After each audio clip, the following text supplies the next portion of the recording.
ಈರುಳ್ಳಿ, ಕೊತ್ತಂಬರಿ ಸೊಪ್ಪು, 2 ಟೊಮೆಟೊ ಇಷ್ಟನ್ನು ನಾವು ಒಗ್ಗರಣೆಗೆ ಹಾಕ್ತೀವಿ.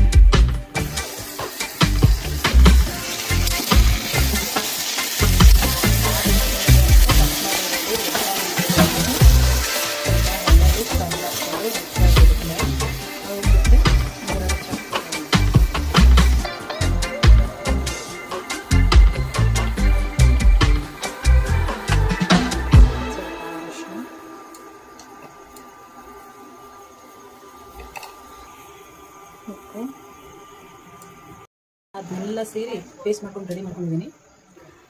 ಒಂದು ಸಣ್ಣ ಈರುಳ್ಳಿ ಇಟ್ಕೊಂಡಿದ್ದೀನಿ, ಚಾಪ್ ಮಾಡಿದ್ದೀನಿ ಸಣ್ಣಗೆ. ಆಯಿಲ್ ಹಾಕ್ಕೊತಾ ಇದ್ದೀನಿ. ಈಗ ಆಯಿಲ್ಗೆ ಕಟ್ ಮಾಡಿರೋಂಥ ಈರುಳ್ಳಿ, ಈಗ ಈ ಪನ್ನೀರ್ ಒಳಗೆ ಗರಂ ಮಸಾಲ ಹಾಕ್ತಾ ಇದ್ದೀನಿ.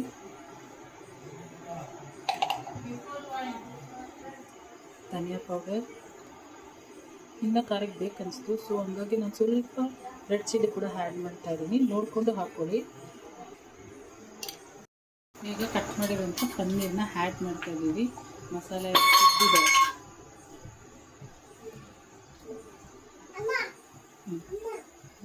ಇನ್ನೊಂದು ಆಯಿತು ಪನ್ನೀರ್ ಮಸಾಲ.